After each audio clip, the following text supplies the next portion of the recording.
queridos amigos, sean todos bienvenidos a Mirada Semanal, el podcast de actualidad de Latinoamérica 21.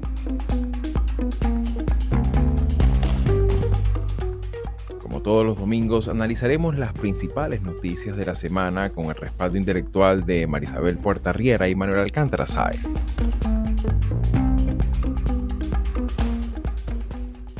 Presidencial por los partidos Alianza y Realizando Metas, José Raúl Mulino encabeza la carrera por la presidencia de la República con el 26% de preferencia del electorado. Seguido de Mulino se encuentran Ricardo Lombana y Martín Torrijos. Para este episodio de Mirada Semanal hemos decidido centrar nuestra atención en el escenario electoral de Panamá de este 2024, unas elecciones generales que convoca a más de 3 millones de panameños que tendrán que decidir su futuro inmediato en un clima de tensiones sociales, descrédito a la clase política y acusaciones de corrupción cruzadas entre los candidatos. En este particular contexto, ¿cuáles son los temas importantes para los panameños? ¿Cuáles son los candidatos dominantes de esta contienda? Todas estas preguntas y algunas otras más las evaluaremos en este episodio de Mirada Semanal, para lo cual contamos con el colega Harry Brown Arauz, quien es doctor en Ciencia Política y Sociología de la Universidad Complutense de Madrid, experto en temas electorales y en partidos políticos, así como también el director del Centro Internacional de Estudios Políticos y Sociales de Panamá. Con él tendremos una voz calificada para entender este complejo escenario electoral. Soy Xavier Rodríguez Franco y les hablo desde Houston, Texas, y hoy es domingo 21 de abril de 2024. Y bien amigos, sean todos una vez más bienvenidos a Mirada Semanal. Y el episodio de esta semana, pues lo vamos a hacer un episodio monográfico, un especial muy entrañable, porque en Mirada Semanal en varias ocasiones hemos tocado el tema de Panamá, no tan solo en la dinámica pues, de las protestas, que hasta hace no mucho eran la noticia principal en buena parte de los rotativos de nuestra región, sino también para adentrarnos a una dinámica electoral que, bueno, está prevista por calendario. Es una de las más importantes de este 2024 y que además de esto contamos con la ayuda para este propósito de un amigo y un colega entrañable pues, de muchos años, que es Harry Brown Arauz. Él es doctor en Ciencias Políticas y Sociología por la Universidad Complutense de Madrid y claro, ha dedicado buena parte de su vida pues, a examinar los aspectos formales digamos, sobre todo la dinámica electoral, el tema de partidos políticos y es, digamos, una referencia también para lo que se vislumbra en estas elecciones, que por supuesto están marcadas pues, con muchísimos elementos, algunos elementos que han estado presentes en otras elecciones, hay otras cosas contingentes, hay temas que obviamente vamos a conversar aquí, digamos, con un poquito más de extensión, básicamente fijando nuestra atención en grandes temas como migración, crimen organizado, el tema, pues, por supuesto, del Canal de Panamá, cambio climático, el tema de las protestas, también todo este tema con respecto a la concesión, a las concesiones de explotación minera y entre otras tantas cosas que ciertamente forman parte ya del escenario político partidista panameño, donde evidentemente tendremos que recorrer todo lo que se ha tenido que hemos reportado aquí en Mirada Semanal sobre este tema que muchas veces se ha comentado y que no tan solo es exclusiva de Panamá, sino que también lo hemos visto en otros países de la región, como con respecto a este tema de la judicialización de la política o la politización de la justicia, con los casos de Martinelli y también de Zulay Rodríguez, entre otros aspectos. Pero me gustaría ya, para dar mi palabra de bienvenida, pues, a Harry. Bienvenidos a Latinoamérica 21 y a Mirada Semanal, pues, esta es tu casa. Y bueno, tu palabra de arranque como para entender un poco qué necesitamos tener en cuenta, en mente, cuando nos encontremos con la noticia, pues, que el próximo 5 de mayo serán las elecciones en Panamá. Bienvenido. Bien, muchísimas gracias, Xavi, por la invitación. A ti también, Manuel, a María Isabel. Es un gusto estar conversando con ustedes sobre las elecciones de Panamá que se van a realizar el próximo 5 de mayo. Y por tu introducción, no solamente hablar de las elecciones, sino de toda la política panameña en función de que tenemos un evento electoral importante. Mira, ¿qué sería como lo primero para saber? Estas son nuestras séptimas elecciones después de la transición a la democracia. Yo todavía recuerdo cuando hablábamos en Panamá de las terceras, cuartas elecciones, siempre parecían pocas, pero a mí me da la impresión que ya con 7 elecciones ya no son tan pocas, tampoco son demasiadas, pero ya no son tan pocas, y sí se pueden observar algunas tendencias en la política panameña, que luego podemos hablar de eso. Y yo creo que lo otro, creo que hay dos cosas más que es importante saber. Eh, por un lado, estamos hablando de las primeras elecciones que se realizan en Panamá después de la pandemia. Y yo creo que ustedes seguramente lo han estado comentando, las elecciones pospandémicas en nuestros países latinoamericanos no son cualquier cosa. En términos generales, creo que todas o casi todas han venido con cambios importantes en los países en los que se han realizado. Pues estas elecciones en Panamá son las primeras después de la pandemia, y si a eso le sumamos, como tú bien dijiste en tu introducción, que hubo unas movilizaciones de calle muy importantes a finales del año pasado, pero como si eso fuera poco, en julio de 2022 hubo otras movilizaciones igualmente importantes, pues entonces ya nos podemos hacer la idea de que estas elecciones de mayo del 2005 hay que prestarles mucha atención en Panamá.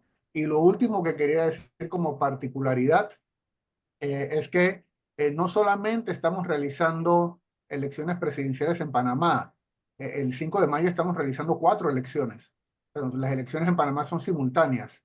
Hay elecciones presidenciales, legislativas, municipales y para representantes de corregimiento. Por lo tanto, todo el país está movilizado para elegir a sus representantes por los próximos 5 años. Claro, y creo que en este sentido es muy importante también destacar el aspecto que, bueno, también ahí ya se está consolidando también la cultura de los debates, ya se han hecho, y de hecho también no tan solo en el aspecto televisivo, sino también en la calle, ¿no? Y en ese sentido, pues me gustaría también abrir la cancha y pedir a Manolo que nos comparta también sus inquietudes, porque claro, lo hemos examinado en buena medida aquí, eh, por lo menos el tema de lo más complejo, ¿no? Que es este tema de, bueno, qué hacer considerando Panamá el lugar del mundo que tiene y su dinámica comercial planetaria que tiene y cómo hacer con este tema del canal, del tema del cambio climático, cómo hacer con este tema también de los flujos de migrantes, entre tantas cosas que hemos trabajado aquí.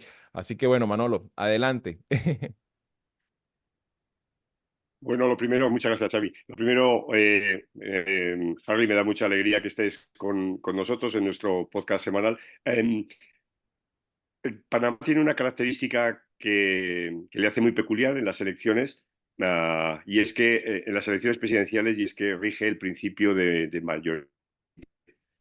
Alguien puede alcanzar la presidencia con un porcentaje de voto relativamente pequeño, ¿no? ¿Qué crees que va a pasar en este sentido? Si el porcentaje del ganador será en torno al 30, al 35%, y la segunda es cómo afecta esto en las relaciones del presidente con una asamblea. Sí, ese es posiblemente uno de los asuntos más importantes a los que hay que ponerle atención en esta elección. Como tú bien dices, Manuel, nosotros hemos tenido en Panamá en 2 ocasiones candidatos presidenciales que han ganado la elección con poco más del 30% de los votos. Ernesto Pérez Valladares en el 94 ganó con el 33%, y Laurentino Cortizo, el actual presidente, también ganó con 33% de los votos. Eh, y ambos, no es coincidencia, son miembros del PRD. O sea, es el PRD, el partido más importante del país, es un partido mediano, el que suele ganar las elecciones con ese porcentaje de votos. Luego Mireya Moscoso las ganó con más del 40%, Martín Torrijos, que también era del PRD, con más del 40%, y Ricardo Martinelli lo hizo con 60% de los votos, pero lo hacían acompañados de una gran coalición. Eso quizás para las personas fuera de Panamá les parece un porcentaje muy bajo, pero yo siempre utilizo como ejemplo el de Ernesto Pérez Valladares, que fue quien ganó en el periodo 94-99. Él tuvo mayoría en la Asamblea Nacional. Y ese es el aspecto más importante para la gobernabilidad. No digo nada que no sepamos entre nosotros. No solamente tuvo gobernabilidad el gobierno del 94 al 99, sino que gracias a esa mayoría en la Asamblea Nacional, una mayoría muy disciplinada, que no la tuvo Laurentino Cortizo. La de Laurentino Cortizo ha sido una mayoría más chantajista. Esa mayoría disciplinada de Ernesto Pérez Valladares le permitió llevar adelante unas reformas a la economía tremendamente difíciles. ¿Qué es lo que podría pasar en esta elección? El sistema de partidos panameño se ha fragmentado mucho. No hay una gran cantidad de candidatos. Esto no es la elección pasada, creo que fue la pasada de Costa Rica con 25 candidatos. No es así. Acá son 8, puede parecer poco, pero y en otras ocasiones ha habido 7 candidatos, pero las identidades partidistas de los candidatos se han diluido.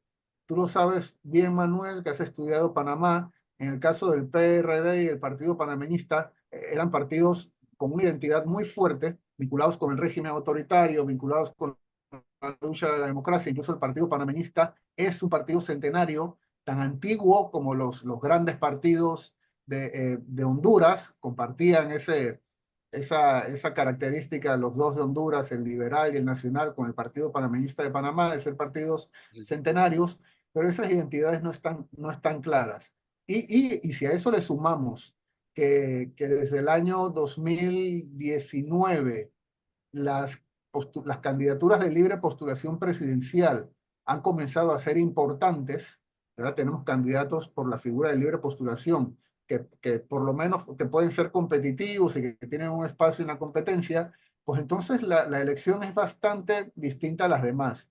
Es curioso, y uno cómo lo ve, de estos 8 candidatos que tenemos ahora, ninguno es un outsider completamente. O sea, todos son gente bastante bien conocida.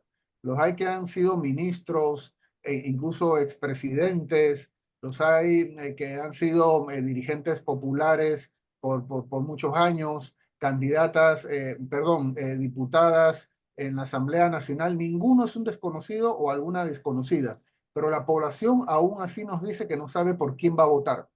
Es como si no los conocieran. Incluso en las últimas encuestas sigue habiendo una cantidad de indecisos importante, bastante inusual. Por lo tanto, es como un escenario nuevo, aunque los partidos llevan los mismos nombres, aunque las caras son conocidas, pues el escenario, la oferta electoral es bastante extraña para la población panameña. Claro, y yo creo que en ese sentido esto ya marca una particularidad, ¿no? Que como bien señalabas, pues, y lo hemos visto también en muchos otros episodios donde hemos trabajado las elecciones, hace no mucho trabajamos también lo que es las elecciones en Paraguay, entre otras elecciones, y claro, creo que este rasgo, pues, de el outsider, ¿no? Es una figura que ha sido recurrente en nuestras evaluaciones. Y en ese sentido, Marisabel, me gustaría también que digamos que plantearas también tus inquietudes, porque claro, también hemos hablado en muchas ocasiones, sobre todo este año, que hemos hecho seguimiento a lo que ha sido el desempeño democrático, el desempeño también del sistema político, las facilidades o digamos lo que en alguna ocasión hemos tocado acá, qué tan sencillo, qué tan fácil ha sido en los distintos países de América Latina hacer política, ¿no? Y este es uno de los elementos que hemos resultado también con cierta preocupación con ese retroceso que se ha reportado, sobre todo en los índices democráticos de de las últimas ediciones. Y en ese sentido, Marisabel, me gustaría también tu participación, ya que, bueno, Harry ha comentado algunos aspectos importantes a tener en cuenta, ¿no? Sí, muchas gracias. Un gusto, Harry, que estés con nosotros, ¿verdad? Te agradecemos que nos acompañes en este episodio porque lo que dice Xavi, parece que estamos conectados, lo que dice Xavi es algo que me llamó la atención de una entrevista que te hicieron en Diálogo Político, justamente donde haces referencia a, eh, sí hay un rechazo, un fuerte rechazo entre los panameños hacia lo que la corrupción representa desde el punto de vista del poder, pero sobre todo lo que la corrupción hace para dañar la imagen que tenemos del gobierno, ¿no? En general. Sin embargo, muestras la preocupación que tenemos todos en América Latina de, sí, rechazamos la corrupción, pero apoyamos a figuras como, en el caso de Martinelli, se le cuestiona no solamente que se haya lanzado a la elección, sino que su reemplazo pareciera que está, creo que lo mencionas ahí, que hay como una transferencia de ese capital político porque lo que dicen las encuestas es que él va adelante, ¿no? Sí, hablamos Entonces, de José Raúl Mulino, pues, entonces, ¿cómo conciliar? Y esa es parte de la inquietud y que quedó bien clara en esa entrevista, pero ¿cómo podemos conciliar eso, no? Rechazamos la corrupción. Estamos claros de que estos son elementos dañinos y perversos. Y por cierto, creo que ahí se mencionan los indicadores del Latinobarómetro de cómo los panameños ven la democracia, el desencanto, la frustración que hay, que en algunos casos en América Latina también lo podemos identificar y sin embargo rechazamos la corrupción, pero vamos a apoyar a esta figura. Me gustaría que ahondaras un poco más sobre eso. Sí, claro, mira, ese tema es importante. Voy a terminar de contestar la pregunta de Manuel porque sobre la asamblea y el porcentaje de elección del presidente. Independientemente, es muy posible que en esta ocasión quien gane la presidencia lo haga con menos del 30% de los votos. Eso sí sería inusual. Nosotros hemos llegado hasta el 33%, pero nuestro sistema ha funcionado así. Pero por debajo del 30% sería único y posiblemente sí sería una razón más para revisar la necesidad de realizar reformas políticas en el país. Pero independientemente de eso, hay bastante seguridad de que nadie que gane la presidencia va a tener mayoría en la Asamblea Nacional. Entonces los retos para la gobernabilidad en Panamá en el próximo periodo van a ser enormes. De Si en el acuerdo. marco de esos dos asuntos institucionales también tenemos en cuenta que los retos que está presentando la economía, el problema del canal, la seguridad, la reforma de la seguridad social. Entonces se vienen unos 5 años en los que vamos a tener que hacer gala a los panameños de nuestras capacidades de diálogo. Y luego claro. podemos hablar de cómo ha sido el diálogo en Panamá, pero yo creo que eso es lo que tenemos por delante. Mira, lo que decías de la corrupción. Eh, en los últimos, nosotros en Panamá se ha instalado un discurso anticorrupción muy fuerte, muy necesario también, más o menos desde los Panama Papers. O sea, los Panama Papers fue una campanada importante, estamos hablando del 2016. Y si a eso le sumamos los grandes abusos que se comenzaron a conocer después del 2014, del gobierno 2009-2014, se generó un movimiento anticorrupción muy activo que, y esto es importante, que encontró en la libre postulación la posibilidad de entrar a competir en el sistema político a través de ese discurso anticorrupción, porque la legislación electoral panameña es tremendamente mayoritaria e hace muy difícil organizar nuevos partidos que tengan posibilidades de competir.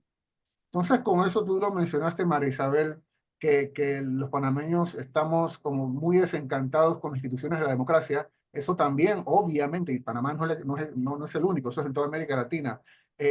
Los partidos políticos tienen muy mala imagen, pues una vía importante para competir sin mancharse, entre comillas, con la idea de un partido político ha sido hacerlo a través de la libre postulación, y eso ha ayudado a lo que les comentaba, ¿no? Esa pérdida de identidad de los distintos actores políticos. Por lo tanto, el tema de la corrupción ha sido muy importante como una reacción a los abusos que ha habido en el sistema político. Pero también hay que tener en cuenta que, por lo menos en las encuestas del CIEPS, que es en el centro en el que trabajo, la corrupción sí pasó a ser el principal problema del país a partir del año 2019, no, perdón, 2020, durante la pandemia, fue por algunas cosas que pasaron durante la pandemia, pasó a ser el principal problema, pero es uno de los problemas. O sea, no es el gran problema que identifica la población panameña. Si no lo recuerdo mal, es alrededor del 25% de la población que dice que la corrupción es el principal problema del país. Eso está acompañado de otros temas, de la educación, de la inseguridad y del empleo. Entonces, ubiquémoslo correctamente. Es uno de los problemas importantes. ¿Y cómo, y cómo eso se relaciona, como tú bien dices, con el liderazgo del expresidente Martinelli y ahora luego de que fue inhabilitado su exministro José Raúl Mulino? Estamos hablando precisamente de una minoría. Posiblemente lo que indican las encuestas es que el candidato Mulino tiene quizás algo más de un 30% de los votos, digamos 35% en alguna encuesta, digamos que anda por el 35%. Sí, Es una minoría, aproximadamente pero un es una tercio, minoría ¿no? consolidada. Ujú.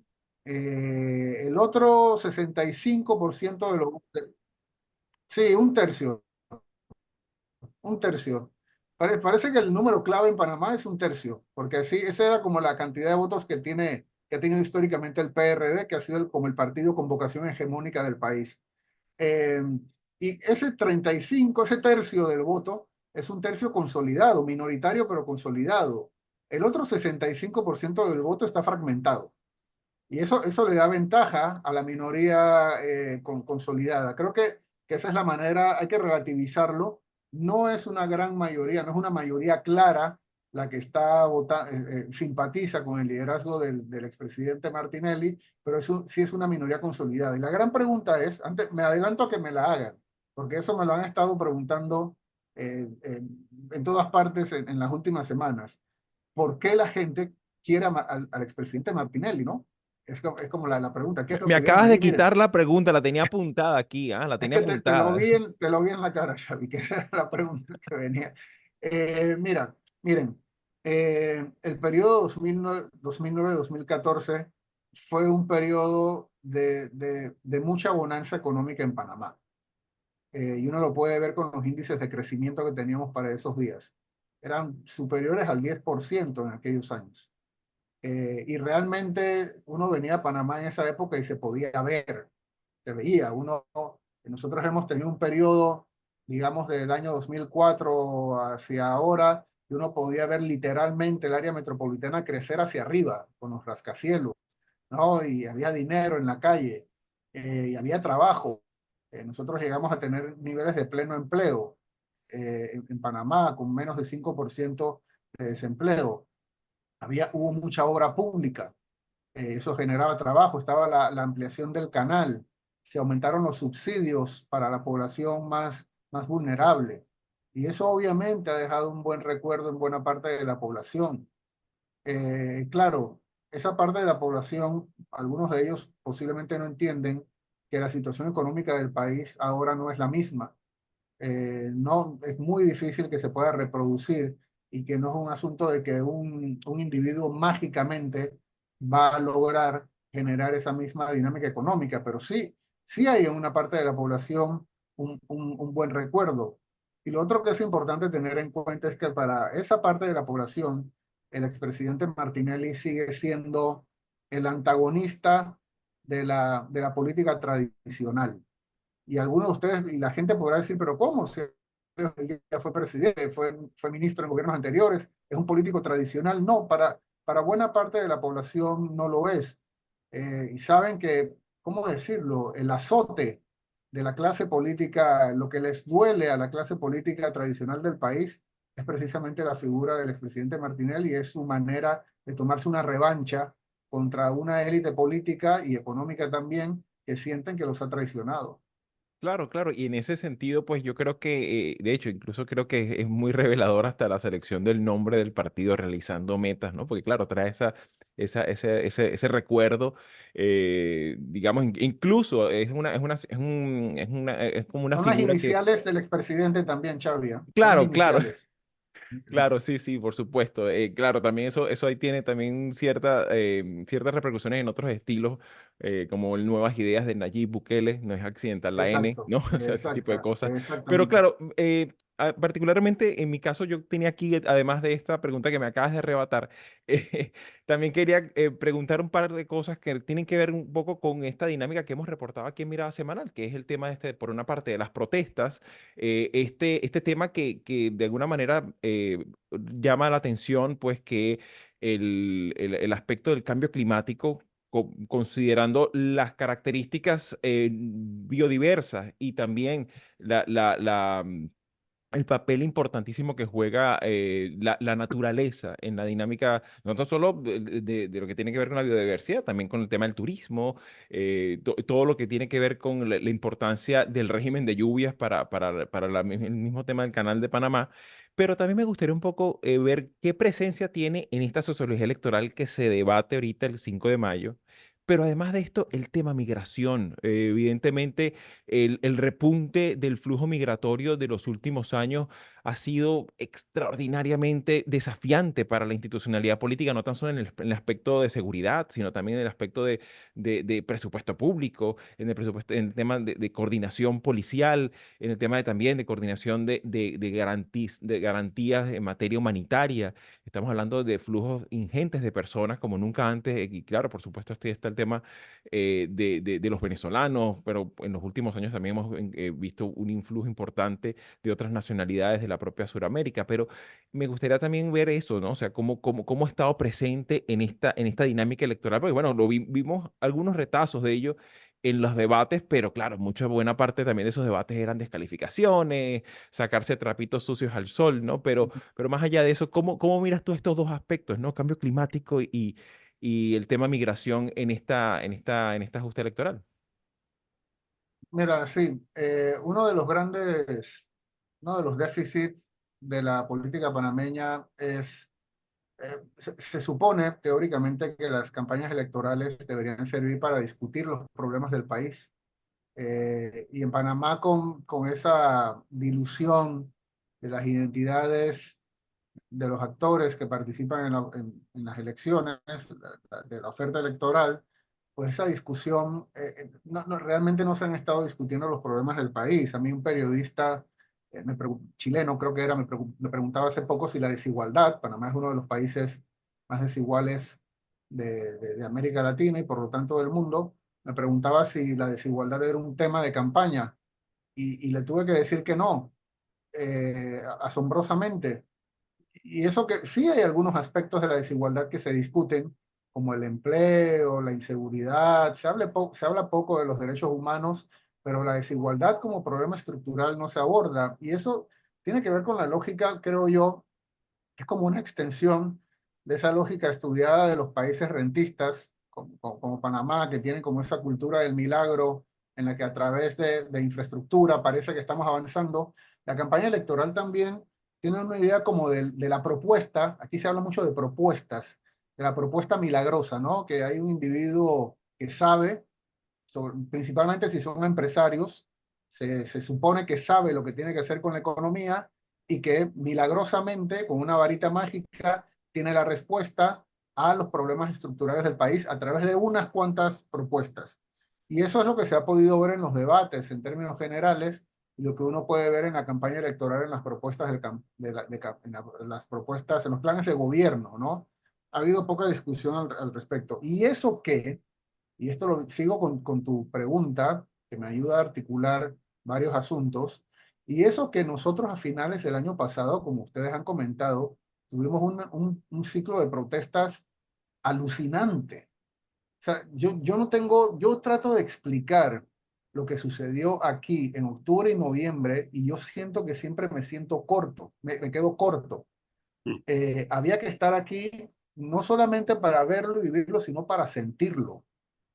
Fue una cosa muy importante y el disparador, obviamente hay descontentos históricos, institucionales, hay reacciones al deterioro de la economía, pero el eje de todo eso fue el asunto ambiental, como tú bien has dicho en tu pregunta, que logró articular todo ese descontento. Y mira que debimos haberlo, lo vimos venir, en el CIEPS lo vimos venir, pero lo vimos venir un poco tarde. Había avisos, sí hubo avisos. Miren, ahora a nosotros nos queda claro que las últimas movilizaciones que hubo en Panamá en los últimos 10 años, por lo menos, fueron por temas ambientales, por temas de Harry, hidroeléctricas. Harry, permíteme una pregunta, porque como se nos va terminando el tiempo, ¿eso tiene algo que ver con el movimiento de Papá Egoró? ¿Hay alguna conexión? Quiero aprovechar No, no. Harry, Ah, disculpa, yo quiero aprovechar, ya que Manolo está haciendo esa pregunta. ¿Es eso o es Ajá. realmente la preocupación de fondo económica? Porque si no se resuelve lo ambiental, el canal no va a tener agua para... ¿Es eso o es lo que dice Manolo? ¿Qué crees? Por ahí va, todo está articulado y es parte de la fuerza que tuvo lo del año pasado. Surgió, como ustedes saben, por un cuestionamiento a una extracción minera con la cual se habían cometido muchos abusos institucionales. Pero nosotros luego, ahora viendo las movilizaciones históricas en los últimos 10 años, aquí también se hizo en el año 2020 una consulta por una página web que instaló el gobierno preguntándole a la gente, pidiéndole a la gente que pusiera en la página web cuáles eran sus necesidades y su propuesta, y asombrosamente la que salió más arriba fue una moratoria minera. La población en el 2020 ya estaba pidiendo una moratoria minera, no pidieron más trabajo, no pidieron seguridad, pidieron una moratoria minera. Y yo recuerdo que lo dije, pero una moratoria minera, a mí ni siquiera me quedaba claro qué significaba eso. Y cuando nosotros hicimos nuestra encuesta el año pasado, fue cuando vimos el dato, le preguntamos a la población si creían que se debía sacrificar crecimiento económico con tal de cuidar el medio ambiente o lo contrario, y más del 60% nos dijo que quería cuidar el medio ambiente. Y cuando le preguntamos a la población qué es un buen ciudadano, el 93% nos dijo que un buen ciudadano es la persona que cuida el ambiente. Y nos encontramos de repente con que no sabíamos que hay una conciencia, una sensibilidad ambiental de los panameños que no ha sido articulada políticamente ni institucionalmente. No lo pareciera, pero está ahí. Y fue eso lo que se movilizó, teniendo en cuenta que ya estábamos teniendo el aviso de que venía una sequía importante y que el canal de Panamá se está, digamos, secando. Y el canal de Panamá es la principal actividad económica histórica que ha tenido el país. Por lo tanto, sí está relacionado con el canal, pero está relacionado con una visión de futuro que tiene la población panameña. Se ha hablado históricamente de que los panameños, por tener una cultura comercial, somos cortoplacistas. El cortoplacismo panameño se acabó el año pasado. La población está mirando el futuro, está dispuesta a hacer sacrificios económicos hoy con tal de plantearse un modelo económico que sea amigable con el ambiente y que nos dé mayor estabilidad y sostenibilidad en el largo plazo.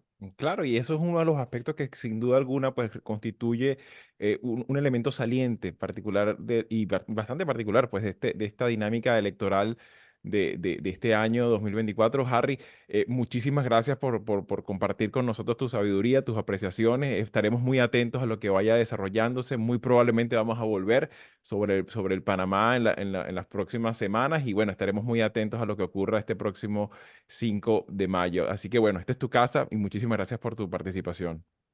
Muchas gracias, Harry. Gracias a Harry. ustedes. Y esta es tu Chao. casa. Si llegaste hasta aquí y te interesan estos temas, puedes ayudarnos a seguir haciendo estos vídeos dándole like, compartiendo, comentando y suscribiéndote al canal de YouTube de Latinoamérica 21. Puedes acceder también a todos nuestros episodios entrando en nuestra página web latinoamerica21.com/podcast y en las principales plataformas de audio. Subimos videos nuevos todas las semanas, así que nos veremos en Mirada Semanal muy pronto.